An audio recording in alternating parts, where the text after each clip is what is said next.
My daughter left her 5-year-old autistic son at my door and never came back. That was 11 years ago. I raised Ethan myself.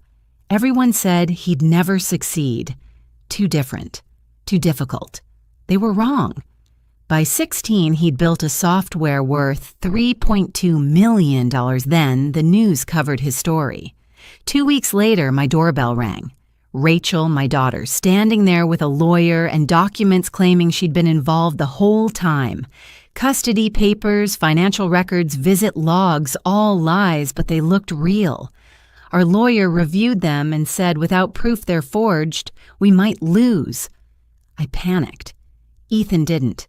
He leaned over and whispered, "Let her talk." I stared at him. We were about to lose everything, and he wanted her to keep lying, but he just sat there calm, watching, and I had no idea what he was about to do. My name is Vivian, I'm 68 years old, and this is my story. Before we continue, please leave a comment telling us where you're watching from and subscribe to Dust Revenge channel.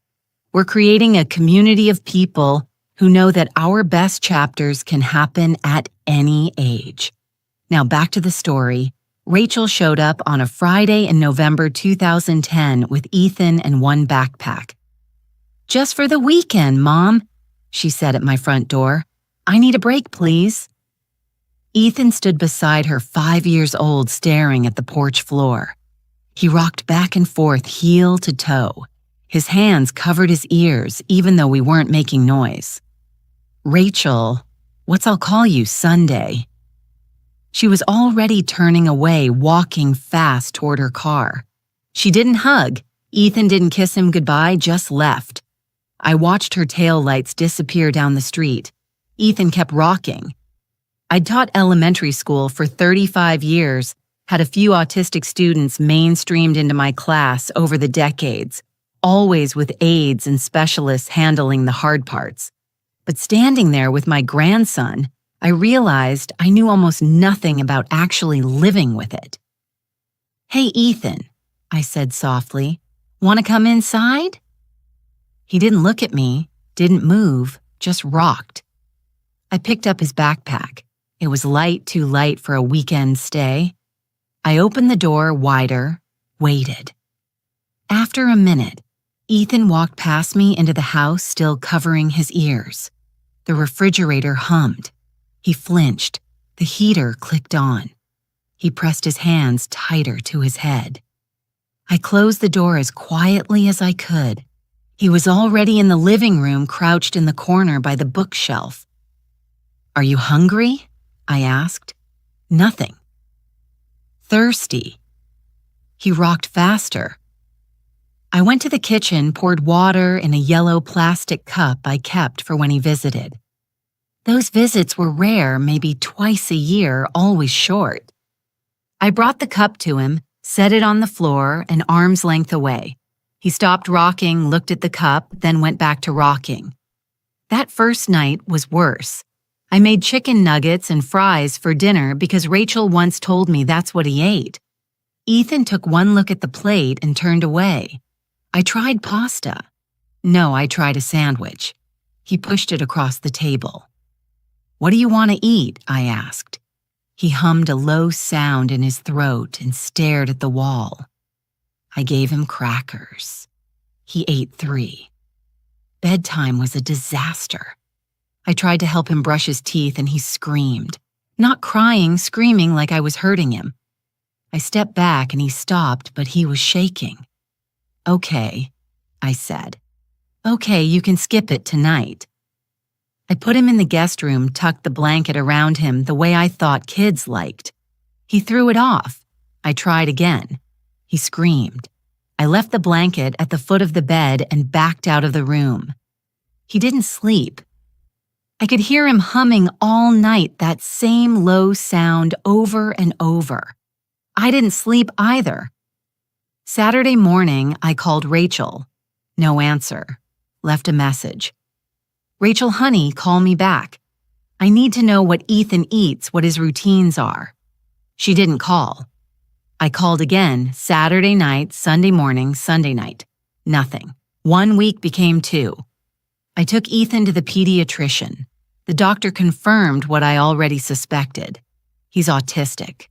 Mrs. Cooper, has anyone talked to you about getting him evaluated? His mother was supposed to handle that. The doctor nodded slowly. Well, you're handling it now. I enrolled him in therapy, speech, occupational behavioral. I learned he needed the same breakfast every single day. Scrambled eggs, toast cut corner to corner, nothing touching on the plate. I learned the route to therapy had to be exactly the same, or he'd scream in the car. I learned not to touch him unless he initiated it. I got good at watching instead of doing. 2 weeks after Ethan arrived, I found him in the living room at dawn. He was on the floor with a bin of toy cars I'd bought him, lining them up in a perfect row, but it wasn't random. He'd arranged them by color, but in a way I couldn't understand at first. I sat on the couch and watched. Red car, then one that was slightly more orange, then one more orange than the last, then yellow green, on and on. This gradient so subtle, I had to squint to see the differences. He'd organized them by shade perfectly. That's amazing, Ethan. I said he didn't look at me, but he kept arranging. December came. Rachel still hadn't called. I tried a different approach with Ethan. I stopped trying to get him to look at me, stopped pushing him to talk. I just made sure everything was the same every single day. Same breakfast, same time, same shows on TV, same bedtime routine that he'd finally tolerated, which was just me saying goodnight from the doorway. He calmed down, not happy, but less frantic. He'd sit in the living room with me while I read. He'd eat meals without pushing the plate away. On Christmas Eve, I made sugar cookies. Ethan didn't help, but he sat at the table and watched me cut shapes. The kitchen smelled like vanilla and butter. The phone rang. I grabbed it hoping. Rachel, Mom. Her voice was flat, tired. Rachel. Thank God. When are you coming to get him? He needs you. I need to know. I can't do this anymore, Mom. I stopped moving. What's yours? I tried. I really tried, but I can't. Her voice cracked. I just can't. Rachel, wait. The line went dead. I called back. It rang and rang. No answer. I tried again. Voicemail. I stood there in the kitchen with the phone in my hand, the cookies burning in the oven, smoke starting to curl up. I turned off the oven, pulled out the tray. The cookies were black. I sat down on the floor, just sat there, with my back against the cabinet. Ethan appeared in the doorway. He looked at me for a long moment, longer than he'd ever looked at me before. Then he walked to the counter, picked up the yellow cup I'd given him that first day and brought it to me. He set it on the floor beside me. I looked at the cup, looked at him. He went back to the living room. I cried sitting there on the kitchen floor with a burnt cookie sheet and a yellow plastic cup. The years after that blurred together. I kept everything exactly the same for Ethan. Same breakfast every morning, eggs and toast, same route everywhere we went. Same bedtime, same routine, same everything. When I kept it consistent, he was okay. Not happy, maybe, but okay. When he turned 6, he became obsessed with a set of magnetic letters I'd bought him. He'd arrange them on the refrigerator for hours. Not words, patterns, groups, sequences I couldn't understand. Then he started drawing symbols in little notebooks from the dollar store. Circles, lines, tick marks, tracking something only he understood. At therapy, I asked about it. He makes these marks everywhere. Should I be worried? The therapist, a patient woman named Dr. Lynn, shook her head. He's tracking his world. It helps him feel secure. Let him do it. So I did. He filled notebook after notebook with his symbols and marks. By the time he turned 7, the symbols became letters. Then short words, egg toast, school home simple things, but written in neat block letters. At 8, he was writing full sentences, times what he ate, where we went, what happened. He learned to make eye contact, sometimes little flickers. He learned to tolerate the grocery store if we went at the same time every week. He learned that I wasn't going to leave, wasn't going to change things without warning. One morning in spring when he was 8, I was making breakfast. Eggs toast, same as always. Ethan sat at the table with his notebook writing something. Why did Mom leave? I nearly dropped the spatula. I turned around. Ethan was looking at his notebook, not at me, but he'd spoken. 3 years of mostly silence, then single words, and now this, a full sentence, a question. I sat down across from him. She said she couldn't handle it. He nodded, once wrote something in his notebook, went back to staring at the page. I got up, finished making breakfast, put his plate in front of him. Then I went to the bathroom and cried where he couldn't hear me. He'd spoken. He'd asked the question I didn't know how to answer, but I told him the truth. That's all I could do. The truth. And eggs and toast every morning and the same yellow cup. That's what I had to give him. It would have to be enough. A year after Ethan first spoke to me, the school called with a problem. It was September 2014. Ethan was 9, starting 4th grade. I thought we'd move past the hardest parts. He was talking in full sentences now, eating in the cafeteria without meltdowns, even raising his hand in class sometimes. Progress. Then Principal Andrews wanted to move him. "Mrs. Cooper, we need to discuss Ethan's placement," he said over the phone. New teacher this year, Mrs. Brennan, who'd seemed kind at orientation. I'd been hopeful. "What's the problem?" I asked. "Ethan would be better served in our special needs classroom. The other students are moving at a different pace." I gripped the phone. Ethan keeps up with the work. It's not about academics. It's about behavior. He doesn't participate in group activities. He won't make eye contact during circle time. Yesterday, he covered his ears during music class because it's loud. He has sensory issues. "Mrs. Cooper, we have a program designed for children like Ethan. It would be less stressful for everyone, less stressful for the teacher." He meant, I want an IEP meeting. I said we can arrange that. But this week's silence. Then I'll have my secretary call you. I spent 3 days preparing, printed every report card, every therapy progress note, every piece of documentation I'd kept in folders. Ethan's reading was above grade level.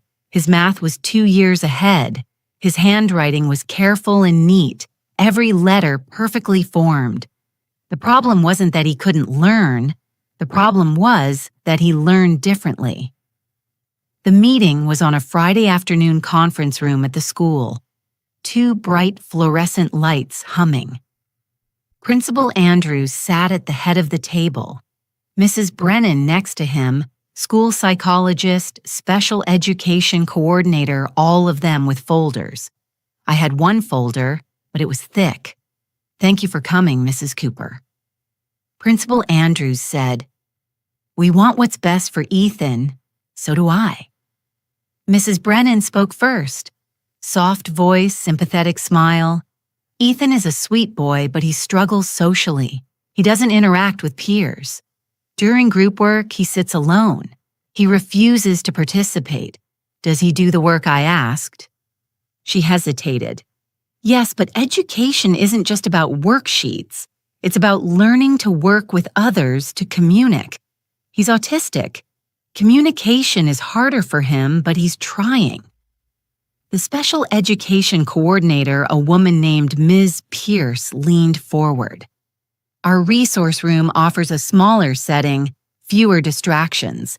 Students who understand his challenges. Students who can't keep up academically." I said, "That's not Ethan." Principal Andrews used that principal voice, the one I recognized from my own decades in classrooms. Reasonable, patient, condescending. "We understand you want Ethan in a mainstream classroom, but we have to consider the needs of all students." "You're telling me Ethan is disruptive," I said. "Not disruptive exactly." "Then what's the problem?" Miss Pierce opened her folder. Ethan's social skills assessment shows significant delays. His IQ testing was inconclusive. He refused to finish several sections because they were timed, and that made him anxious. His therapist documented that, which brings us back to our point. Principal Andrews said, "Ethan needs support we can't provide in a regular classroom." I opened my folder, pulled out the first document. This is Ethan's reading comprehension test from last month. 97% 7th grade level. Next document, math assessment, 100% 5th grade material. I kept pulling papers, stacked them in front of Principal Andrews. These are therapy notes showing his progress in speech, in emotional regulation, in sensory tolerance. He's come further in 4 years than anyone predicted, not because he's in a special room with low expectations, because people believed he could do more. Mrs. Isbrennan looked uncomfortable. It's not about expectations. Yes, it is. You want him somewhere else because he makes you uncomfortable, because he doesn't perform normal the way you want normal to look. The room went quiet. Principal Andrews cleared his throat. "Mrs. Cooper, I understand you're frustrated. Under IDA, Ethan has the right to the least restrictive environment. That means mainstream classroom with appropriate supports, not segregation because he's different. I shouldn't have used that word segregation, but I was tired of being polite. We're not suggesting segregation," Miss Pierce said quickly. "Just a more appropriate setting. Then provide the supports in his current classroom, noise-canceling headphones, for music, extra time for transitions, a quiet space if he gets overwhelmed. That's accommodation, not removal." They looked at each other. Principal Andrews sighed. "Well, draft an IEP with those accommodations," he said finally. "But if Ethan continues to struggle, he won't." I didn't actually know that, but I knew giving up on him wasn't the answer. That evening, I spread all the meeting notes across the kitchen table, started organizing them into a 3-ring binder. Color-coded tabs for medical, educational, therapy, legal. My hands knew this work from years in classrooms. Ethan came in from the living room. He'd been watching his show, the same episode he watched every Friday. His yellow cup sat on the counter where he always left it. He stood watching me work. "What are you doing?" he asked. His speech had grown stronger over the year, more fluid, making sure the school can't forget what you can do. He moved closer, looked at the papers. "Can I help?" I glanced at him. "Sure." We worked together for an hour. I showed him how I was organizing everything. He studied my system, then pointed to the therapy tab. These should be sorted by date, then by type. Speech separate from occupational, separate from behavioral. I looked at where he was pointing. He was right. That made more sense. "Show me," I said. He rearranged the entire section in 10 minutes, created a system I wouldn't have thought of, logical and clean and perfect. I watched him work his hands, moving fast, completely focused. He understood organization on a level I'd never reach, pattern and structure and order. It came naturally to him the way breathing came to other people. "That's really good, Ethan," I said when he finished. He nodded, didn't smile, but I could tell he was pleased. The next year, when Ethan turned 10, his speech therapist suggested a tablet for communication support, something to type on when speaking felt too hard. I saved up and bought him one for his birthday. He had it figured out in a day. Within a week, he downloaded a scanning app, started photographing every page of his notebooks, creating digital copies. I watched him work methodical and focused, preserving everything he'd ever written. "Why are you doing that?" I asked. "So I don't lose it," he said, not looking up from the screen.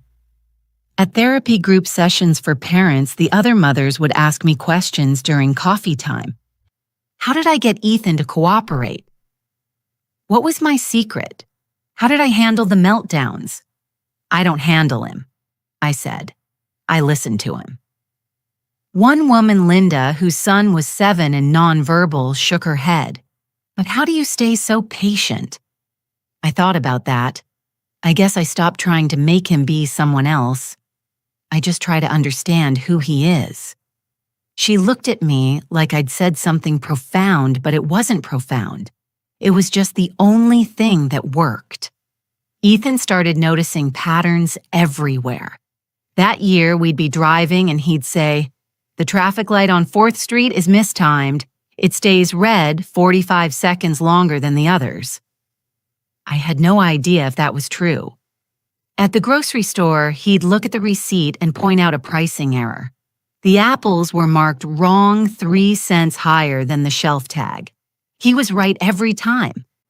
Once at a parent-teacher conference that fall, Principal Andrews smiled at me while explaining Ethan's progress, but his eyes stayed flat cold. In the car, Ethan said, "He doesn't like me." "What no, honey? He was being nice."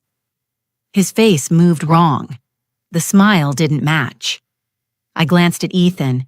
He was staring out the window, expression blank. "What do you mean?" When people really smile, the muscles around their eyes contract.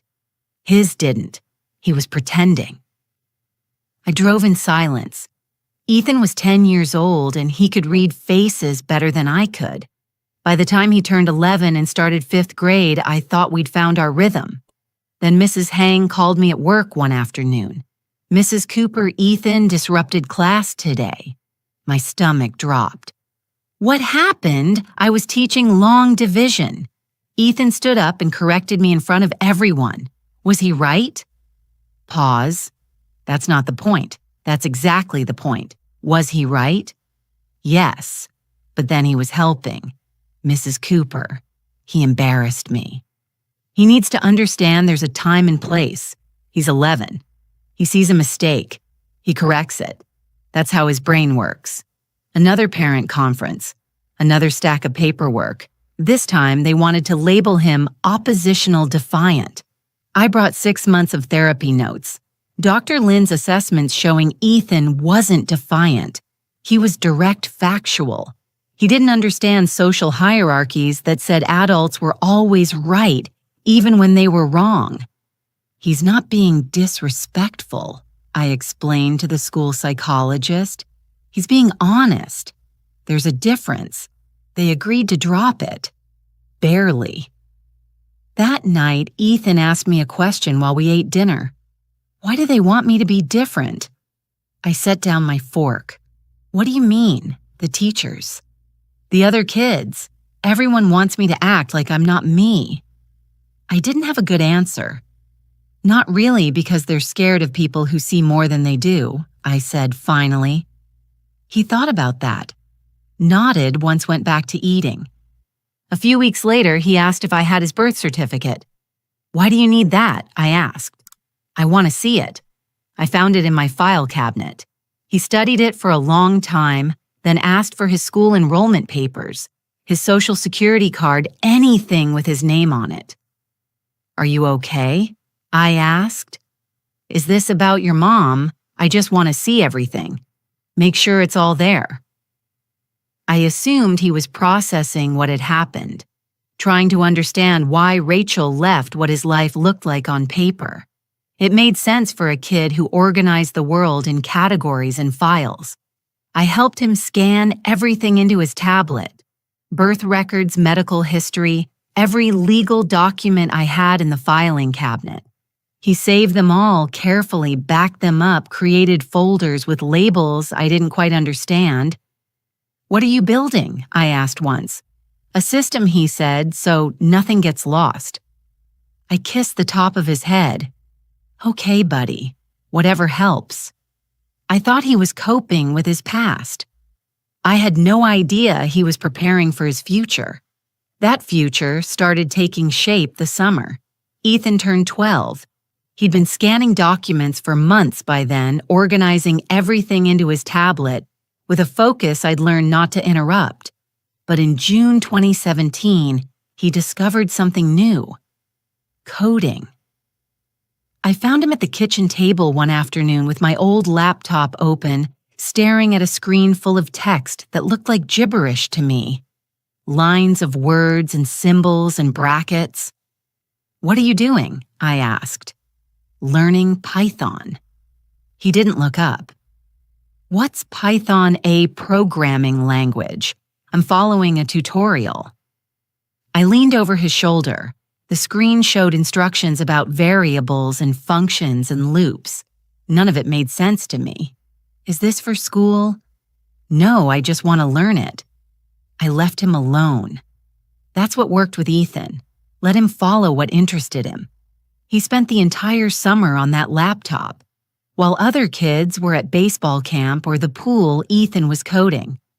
I'd bring him lunch and he'd eat without looking away from the screen. His yellow cup sat beside the laptop, half full of water he'd forget to drink. By August, he was showing me things he'd made. Little programs that did tasks I didn't understand. "This one sorts files by date," he explained. "This one finds duplicates. This one checks if a file has been modified." "That's really impressive, Ethan." He nodded, kept typing. In September, I used the last of my savings to buy him a better computer. A real one, not my hand-me-down laptop that took 5 minutes to start up. He'd earned it. The man at the electronics store asked what Ethan would use it for. Programming. Ethan said, "How old are you?" 12. The man smiled. "That's a good age to start. You'll go far." Ethan didn't respond, just waited for me to pay. At home, he set up the new computer in his room. I made him promise to still come out for meals and to sleep at reasonable hours. He agreed, but I could tell his mind was already back in that world of code I couldn't enter. One evening in October, he called me to his room. "I want to show you something." I sat on the edge of his bed. He pulled up a program on his screen. "What is it? Watch." He opened a document, a simple text file with a few sentences. Then he ran his program. Numbers appeared on the screen, long strings of them. "That's the document signature, like a fingerprint." "Okay," I said, not really understanding. He opened the document again, changed one word. Saved, it ran the program again. Different numbers appeared. See, the signature changed.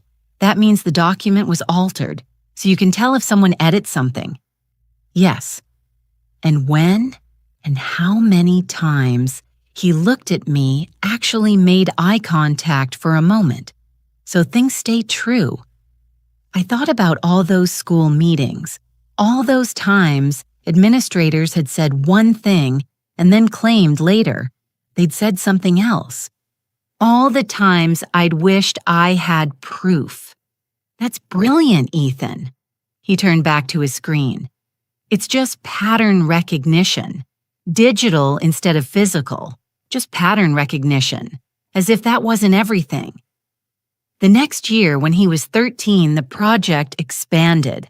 "I want to digitize all your binders," he said one morning at breakfast. "The school meeting notes, all of it." I looked at him over my coffee. "That's a lot of scanning. We already did the legal stuff." "I know, but I want everything in the system." "What system?" "The one I'm building. So nothing gets lost or changed." I thought about it. Those binders held years of fights, years of advocacy, years of proof that Ethan wasn't what people assumed he was. "Okay," I said, "but you're doing the scanning. My back can't handle that many hours hunched over." We spent weeks on it. I'd pull out binders, and Ethan would scan page after page.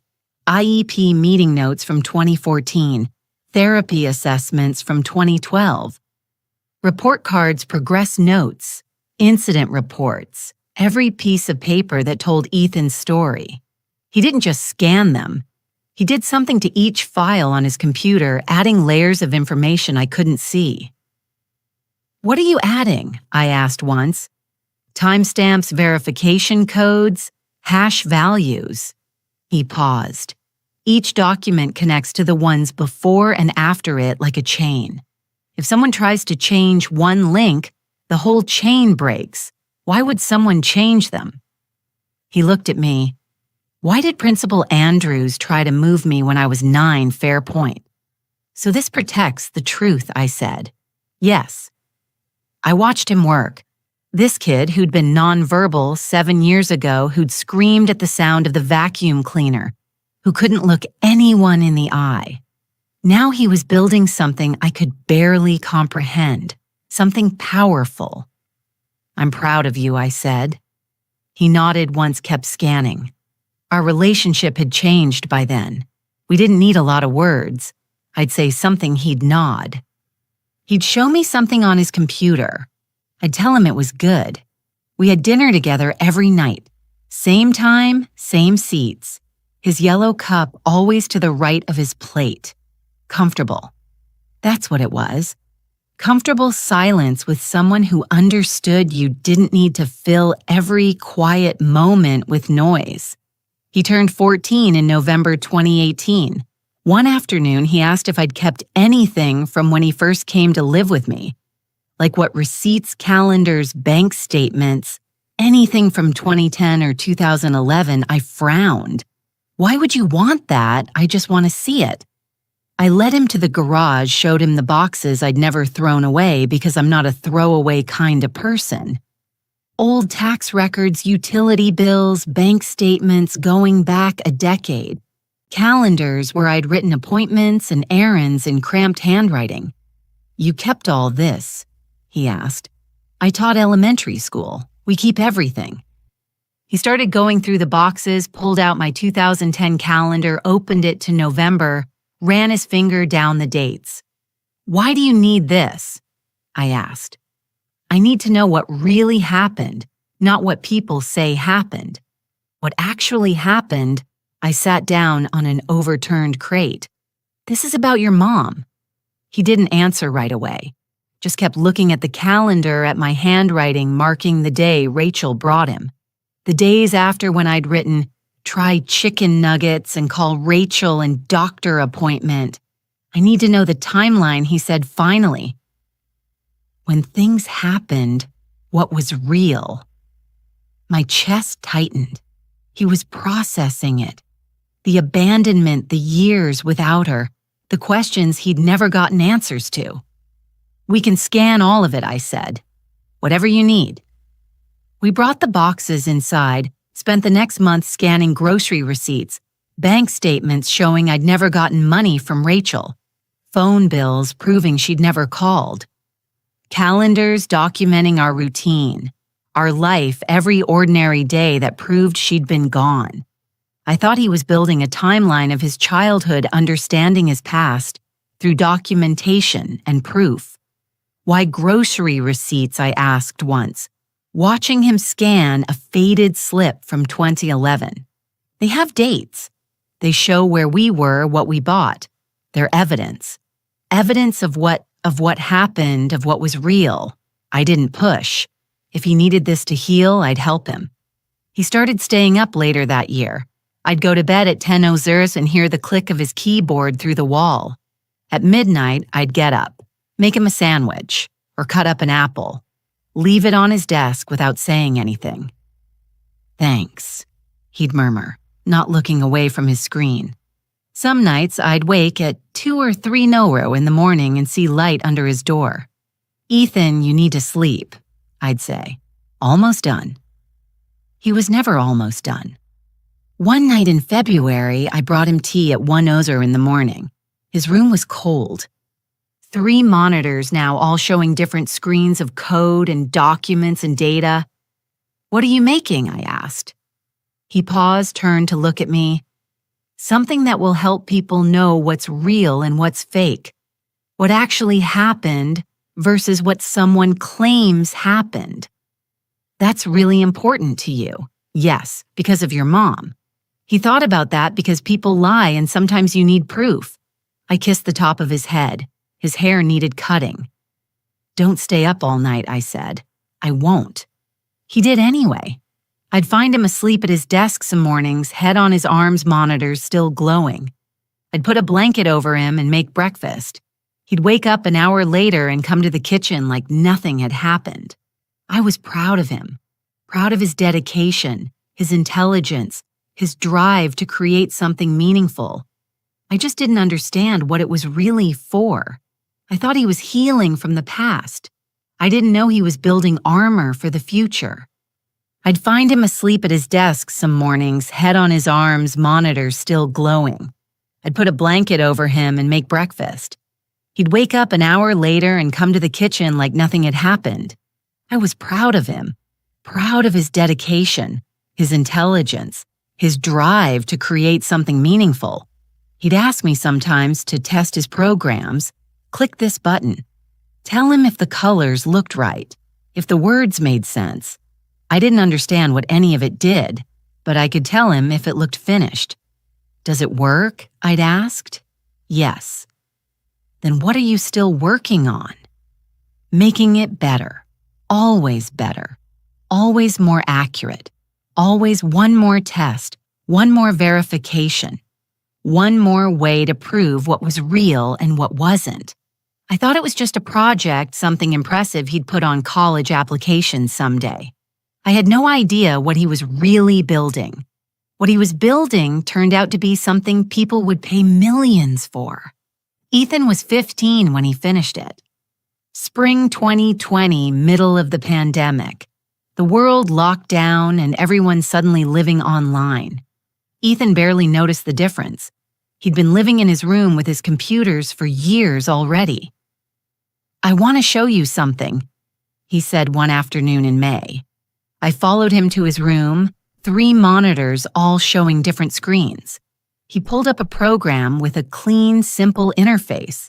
Nothing fancy, just boxes and buttons and text. This is it, he said. The verification system. What does it do? He clicked through screens showing me features I only half understood. It analyzes documents, checks if they've been altered when they were created, if the signatures match other known samples. It catches forgeries. I watched the program run through a sample document. Numbers appeared, graphs, analysis results. So if someone fakes a document, this catches it. Yes, the metadata, the digital fingerprints, the patterns, it sees what people can't. That's incredible, Ethan. He nodded. I'm going to sell it to whose security company's fraud prevention. Anyone who needs to verify documents are real. He said it so matter-of-factly, like it was obvious. My 15-year-old son was going to sell software to companies. Do you know how to do that? I asked. I've been researching. Of course he had. He started reaching out to companies that month, sent emails with professional language. I helped him polish, though his direct way of writing was clearer than most business communication I'd seen. The first sale came in June. A small security firm bought a license for $20,000. I stared at the number on the screen when Ethan showed me. $20,000. It's less than it should be, he said. But it's a proof of concept. Now I have a client. He was right. Once word got out that his system worked, other companies wanted demos. Ethan took conference calls in his room. That same calm voice he used with me, explaining technical concepts without dumbing them down. I'd listen from the hallway. Sometimes he'd say things like, the algorithm compares hash values across multiple verification layers. And somehow the business people on the other end understood him, or pretended to. He turned 16 in November 2020. By January 2021, he had 6 more clients and enough money in his account to pay for college twice over. Then the big offers started coming. Tech companies wanted exclusive rights. Corporate fraud prevention firms wanted to license it for their entire operations. The numbers jumped from thousands to hundreds of thousands to millions. I need help, Ethan said in February. I don't know how to evaluate these contracts. I found a business lawyer through a colleague, James Nakamura, specialized in intellectual property and software licensing. He met with us on a Saturday morning at our kitchen table, spread out 3 different contract offers. These are all substantial. he said, looking at Ethan. You built something valuable. Ethan nodded. Which one is best? James walked him through the options. Licensing deals that would pay over time acquisition, offers that would buy the software outright. Ethan listened, asked specific questions about terms and conditions and rights. I want to sell it completely, Ethan said finally. I don't want to manage licensing or support or updates. Just sell it and be done. James looked surprised. You're sure? Licensing could pay more long-term. There's a non-compete clause in the acquisition, Ethan said. If I sell it, I can't make competing verification software for 5 years. That's standard, James said. Does that bother you? No, I'm done with this kind of software. I glanced at him. He said it so definitely, like he'd already planned what came next. He sold it in March for $3.2 million. I couldn't process that number. I'd worked 35 years as a teacher and made maybe half that total before taxes. The local news heard about it somehow. Wanted to do a story about the local autistic teen who'd created revolutionary security software. I didn't want them in our house, didn't want them turning Ethan into inspiration material, but he said yes. The reporter, a young woman named Kate, came on a Thursday afternoon. She sat up in our living room, asked if she could film Ethan at his computer. Can you explain what your software does? She asked. It verifies document authenticity through pattern recognition and metadata analysis, Ethan said, looking at the camera the way he'd look at anyone, direct. It catches forgeries that people miss. What made you want to create this? I tensed, but Ethan answered simply. I wanted to know what was real. People lie. Documents don't if you know how to read them correctly. Kate smiled. That's very insightful. Do you have plans for what you'll do with the money? Not yet.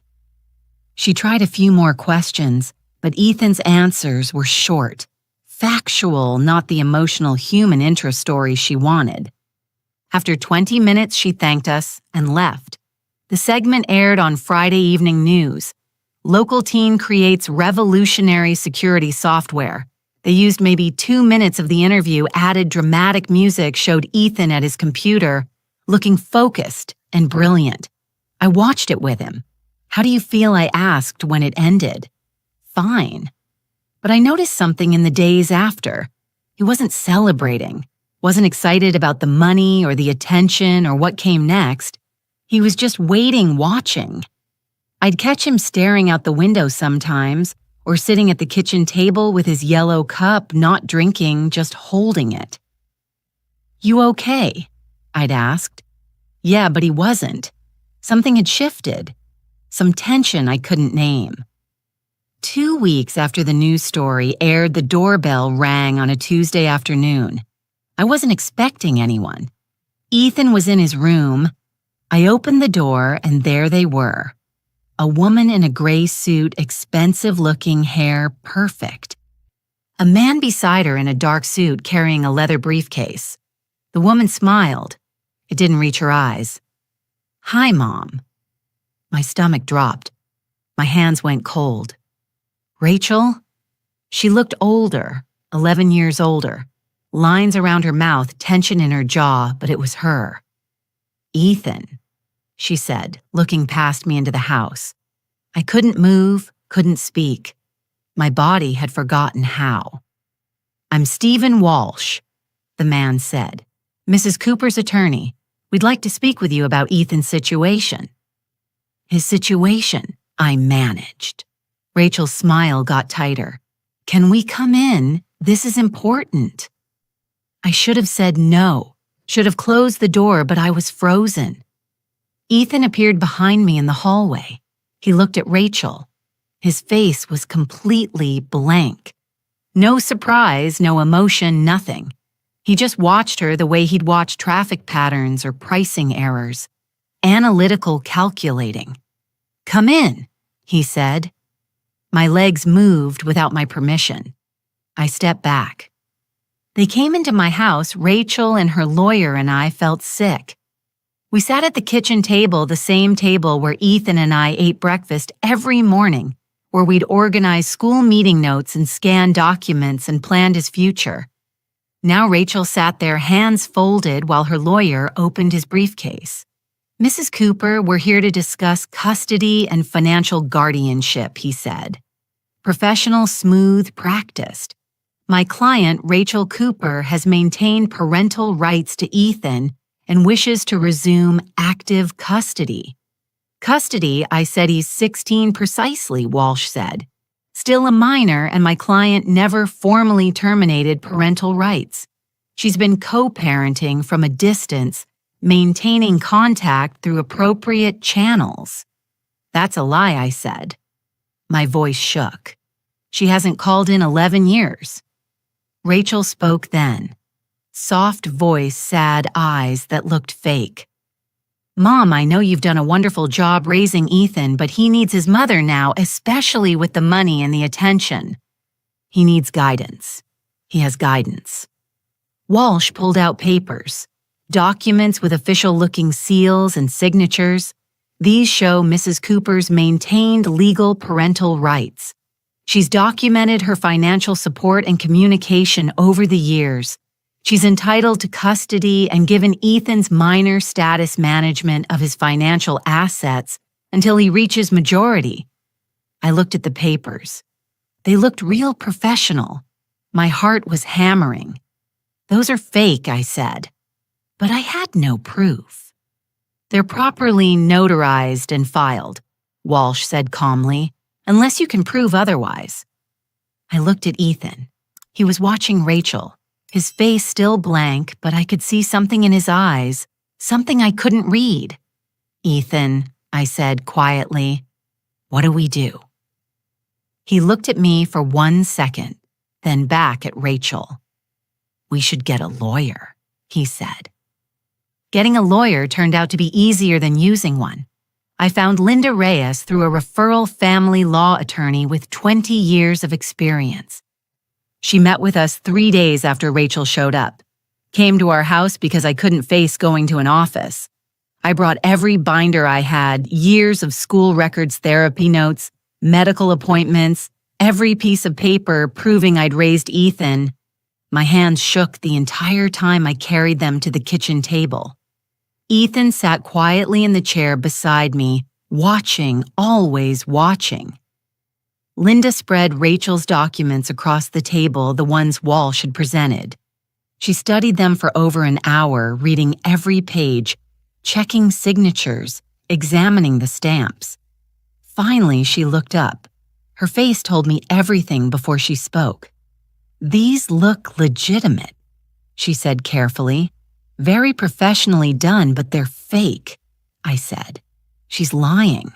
She hasn't seen him in 11 years. I believe you, but do you have concrete proof these documents are forged?" I pulled out my binders. I have everything. Every school meeting, every doctor visit, every therapy session.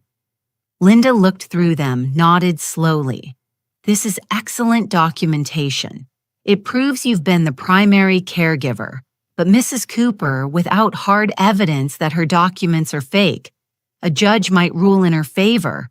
Why? Because she never legally terminated parental rights. There's no court record of custody transfer. Schools and doctors accepted you informally." But she paused. "Did you ever file for formal guardianship?" The room went cold.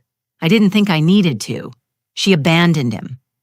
"I know, but legally, without documentation of that abandonment, without her signing away rights, she's still his parent on paper." Linda's voice was gentle but firm. "Her lawyer will argue that informal arrangement doesn't override parental rights. I couldn't breathe, so she can just take him. She's not trying to take physical custody. He's 16. Courts rarely force teenagers to move. She's after financial guardianship control of his assets until he's 18. $3.2 million. That's what this was about." "Can we fight it?" I asked. "Yes, but I need you to understand. Her case looks strong. She has documentation, a compelling narrative about maintaining involvement from a distance. Unless we can prove those documents are fraudulent, we'll lose." Linda didn't disagree. I looked at Ethan. He sat perfectly still, hands folded on the table, face blank. He wouldn't meet my eyes. "Ethan," I said quietly, "do you understand what's happening?" "Yes." "Are you scared?" He thought about that. No. How could he not be scared? I was terrified. Linda explained the next steps. Depositions, discovery, court dates. It would take weeks, maybe months. The whole time, Rachel's claim would hang over us. After she left, I sat at the kitchen table and broke down. "We're going to lose you," I said through tears. "After everything, after 11 years, we're going to lose." Ethan stood up, didn't say anything, just walked to his room and closed the door. I wanted him to tell me it would be okay to show some emotion, some fear, something, but he just left me there. I cried alone at the table for an hour. The deposition started 2 weeks later. Rachel went first. She sat in the conference room at her lawyer's office, perfectly composed, hairstyled, makeup, subtle, wearing a soft gray sweater that made her look maternal. Walsh asked her questions. She answered smoothly. "Can you describe your involvement in Ethan's life over the past 11 years? I've tried to maintain consistent contact," she said. Her voice was steady, warm, apologetic. "I visited monthly when possible, sent financial support through money orders, called regularly to check on his progress. Why didn't you take physical custody? I felt it was better for Ethan to have stability with my mother while I dealt with personal challenges. But I never stopped being his mother. I never stopped caring." She provided dates, specific months when she claimed to have visited, exact dollar amounts she supposedly sent. December 2012, $300. April 2014, $500. On and on, a detailed financial record of support that never happened. I sat there listening, nails digging into my palms. "Mrs. Cooper, why are you seeking custody arrangements now?" Walsh asked. "Because Ethan has significant assets that need proper management. And because he's approaching adulthood, I want to be present for this crucial transition to guide him to make up for lost time." She looked at me when she said it. Sad eyes, regretful smile. I wanted to scream, wanted to call her a liar in front of everyone, but Linda had warned me, "Stay calm. Don't react. Let her tell her story." After Rachel finished, Linda took me aside. Her testimony is detailed, consistent. That's very convincing to judges. It's all lies. I know, but can you prove it? I couldn't. Ethan's deposition was 3 days later.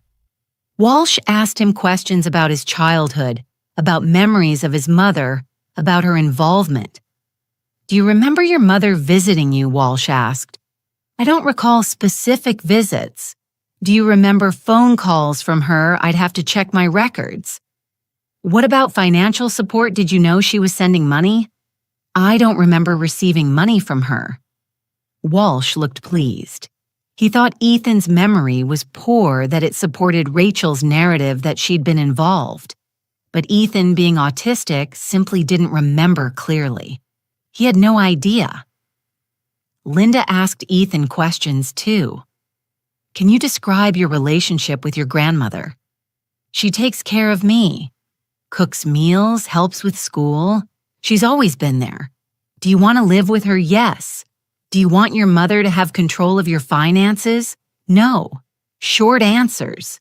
Direct. True. But they felt weak against Rachel's detailed lies. After the deposition, Linda drove us home. "He did well," she said. "But Mrs. Cooper, I have to be honest. Without evidence proving Rachel's documents are forged, this is going to be difficult. How difficult we might lose." That night, I couldn't sleep at all. I lay in bed staring at the ceiling, thinking about Ethan being taken away, Rachel controlling his money, him turning 18 and being free, but those 2 years feeling like forever. At 3:00 in the morning, I got up, saw a light under Ethan's door. I opened it quietly. He was at his computer, 3 monitors glowing. Lines of code scrolled across one screen. Documents and data filled the others. Ethan, it's 3:00 in the morning. He didn't turn around. I know you need to sleep. Court is tomorrow. I'm almost done. Done with what he kept typing. My records. I moved closer. Saw spreadsheets with dates, files with names. I recognized my bank statements, calendar entries, phone records. Ethan, I don't know what to do, I said. My voice broke. I don't know how to fight this. He stopped typing. Didn't turn around. Just tell the truth tomorrow, he said quietly. That's all you have to do. The truth isn't enough. She has documents. She has proof. Fake proof, but proof. Tell the truth. He repeated. I wanted to shake him to make him understand how serious this was, but he just sat there calm, focused, like losing me didn't matter. I went back to bed, didn't sleep, just lay there in the dark, terrified. Ethan stayed at his computer all night. I heard the keyboard clicking until dawn. I had no idea what he was doing. I just knew I was about to lose him, and there was nothing I could do to stop it. Morning came whether I wanted it to or not. I got up at €6, made breakfast. Neither of us would eat. Ethan came out of his room at 7, showered, dressed in the button-down shirt we'd bought for court. He looked older than 16, tired but calm. You ready? I asked. Yes. We drove to the courthouse in silence. My hands shook on the steering wheel. Ethan stared out the window. Linda met us on the steps. Remember, stay calm. Let me do the talking. Ethan, answer questions directly, but don't volunteer information. Ethan nodded. The courtroom was smaller than I expected. Wood paneling, fluorescent lights, that smell of old paper and floor polish. Judge Harrison sat at the bench, a woman in her 50s with sharp eyes and gray hair pulled back. Rachel sat at the front table with Walsh. She dressed carefully, soft colors, minimal jewelry, hair loose. She looked like a concerned mother. We sat at our table. Linda on one side of me, Ethan on the other. All rise, the bailiff said. The hearing began. Walsh stood, presented his case smoothly. Rachel Cooper, devoted mother, maintained consistent involvement despite personal challenges. Documentary evidence of parental rights never terminated financial support, provided regular contact maintained. He laid out the documents on the evidence table, the custody papers, the co-parenting agreements, the financial records, all fake, all convincing. Judge Harrison reviewed them carefully, took her time. Then she looked at Rachel, Mrs. Cooper. Can you describe your involvement in Ethan's life over the past 11 years? Rachel's voice was steady, warm. I tried to stay connected as much as possible, Your Honor. I visited when I could. I sent money to help with his care. I called regularly to check on his progress. Why didn't you maintain physical custody? I felt it was better for Ethan to have stability with my mother while I addressed personal issues, but I never abandoned him. I never stopped being his mother. She said it with such conviction, such sincerity. I wanted to scream. The judge asked more questions. Rachel answered all of them. December 2013, she visited for Ethan's birthday. April 2015, she sent $500 for therapy costs. May 2017, she called to discuss his progress in school. Lies. All lies, but detailed, consistent lies. Judge Harrison looked thoughtful. Thank you, Mrs. Cooper. Then it was Linda's turn.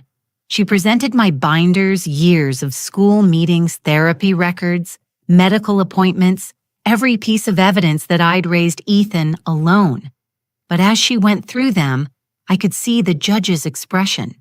sympathy, but doubt. Miss Reyes, Judge Harrison said, "These records show Mrs. Cooper has been the primary caregiver, but I don't see formal guardianship documentation, no court order transferring custody, no legal termination of parental rights." My chest tightened.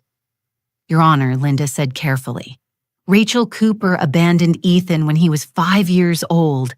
My client has documentation of that abandonment, but without Miss Rachel Cooper's signature on custody termination papers. Without legal documentation, her parental rights remain intact." The judge looked at me not unkindly.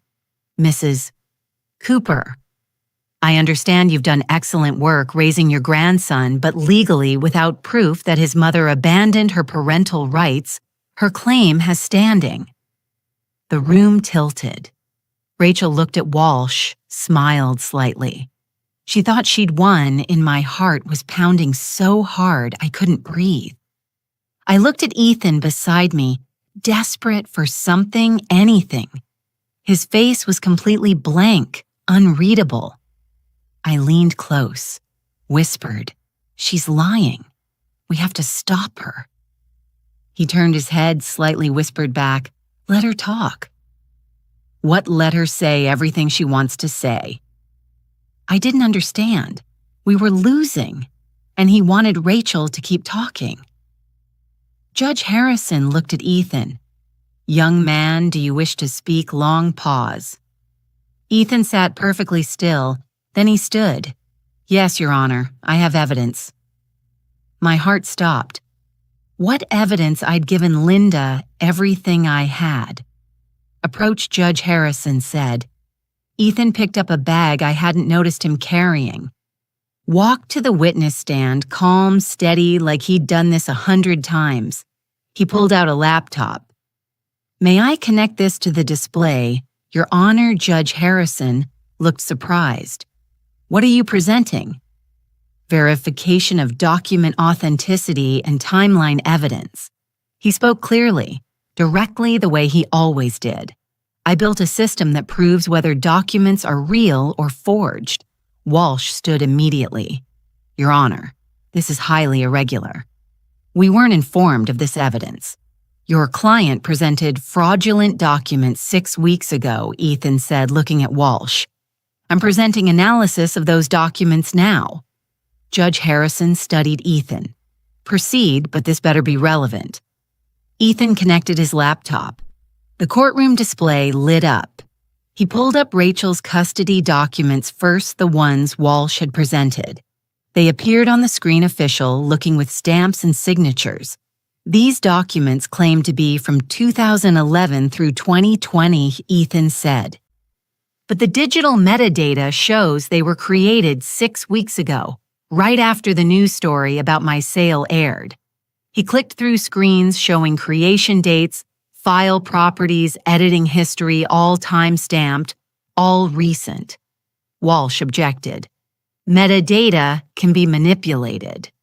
"Not in this case," Ethan said calmly. "The signature verification shows additional discrepancies." He pulled up my copy of his birth certificate. Rachel's signature from 2005 then ran a program that analyzed the signatures on the custody documents. Numbers appeared, comparisons, statistical analysis. The pressure patterns don't match. The letter formation is inconsistent. The spacing and slant are different. These signatures were forged. Judge Harrison leaned forward. "How do you know this?" "I built a verification system. It analyzes documents for authenticity. It's what I sold last month." "You're 16, the judge said. "Yes." She blinked. "Continue." Ethan pulled up a new screen, a timeline. "These are my records. I've been documenting my life since I was 9 years old." He showed spreadsheets, scanned documents, photographs, all time-stamped, all verified. Mrs. Cooper claims she visited in December 2013. Here's my grandmother's calendar from that month showing our schedule. Here are photos from that week with timestamps. Here's my therapy session notes from December 9th. Therapist confirmed no mother present. Here's the school attendance record showing I was present every day that month. He clicked through more screens. December 2013. Rachel wasn't there. Mrs. Cooper claims she sent money orders. Here are 7 years of my grandmother's complete bank records. No deposits from Rachel Cooper. Not $1. Bank statements appeared on screen. Every transaction highlighted. Every source documented. Nothing from Rachel. Mrs. Cooper claims she called regularly. Here are phone company records from 2010 to present. 0 calls from her number after December 24, 2010. Phone records, years of them. Rachel's number nowhere. April 2015.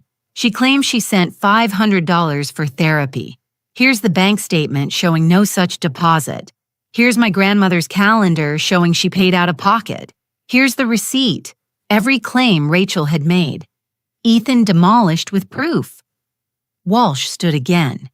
Your Honor, this evidence wasn't disclosed in discovery because you presented fraudulent documents 6 weeks ago.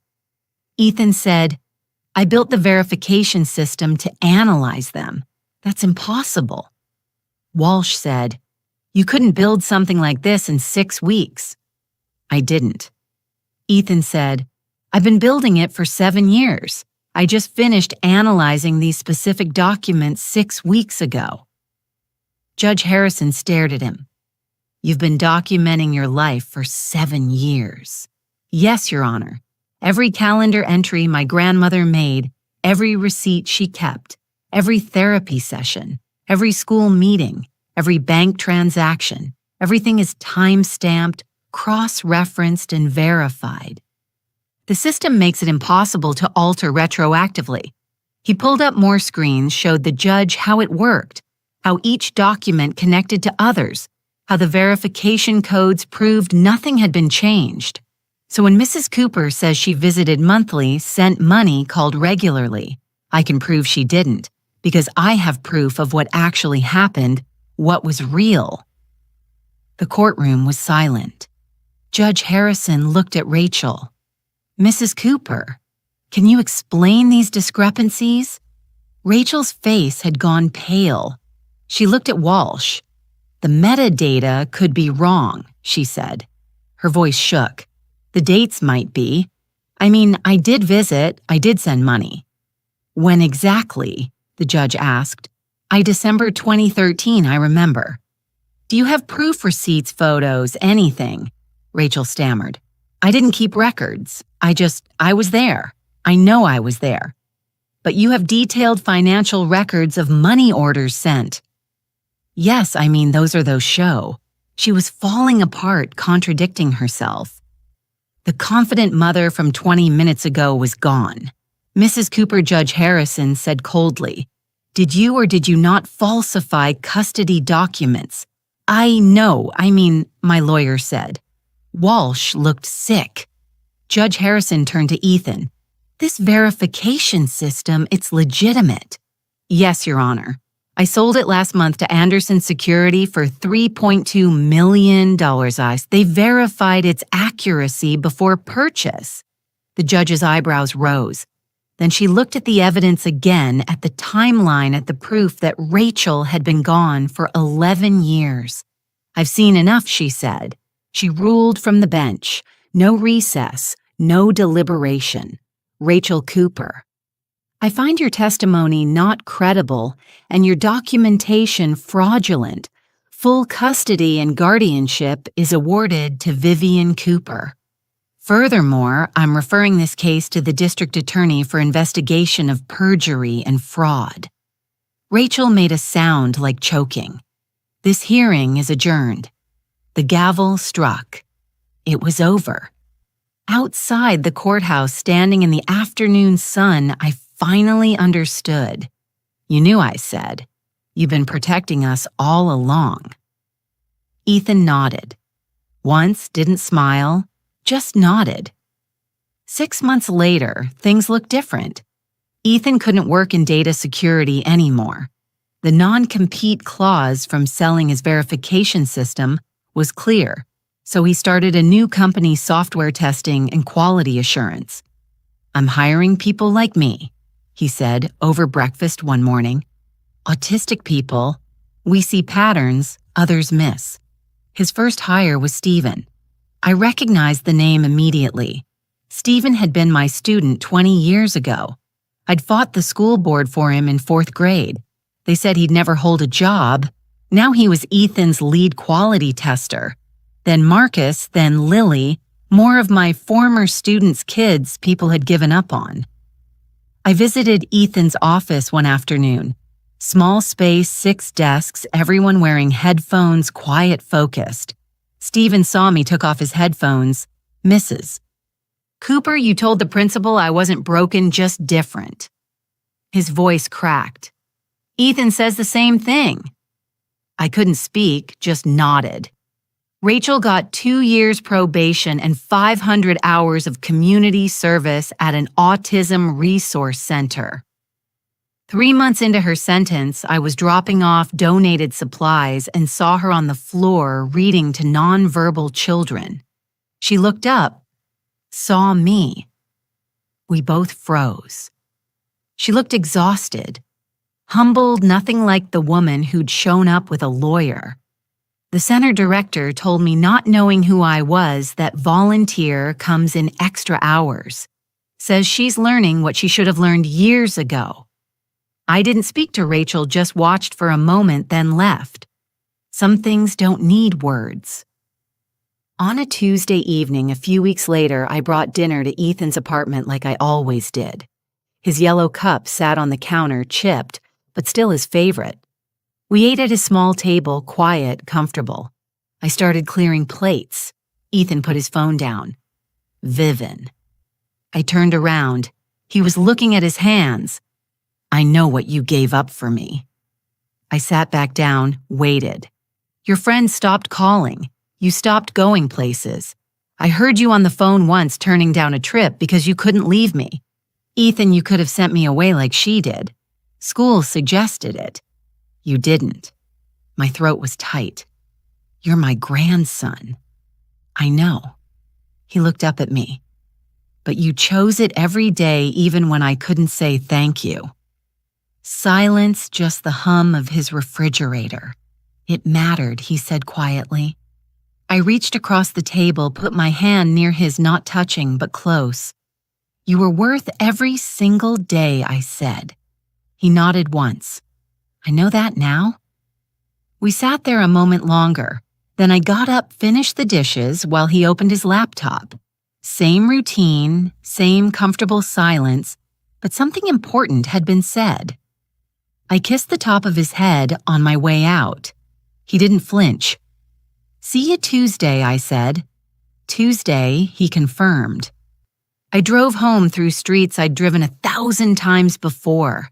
Same route, same turns. The way Ethan liked things, the way I'd learned to like things too. My phone buzzed at a red light, a text from Ethan. "Thank you." Just those 2 words.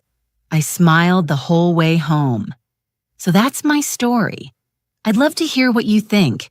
If you were in my shoes, could you forgive your own daughter for abandoning your grandson? Let me know in the comments and subscribe for more stories like mine.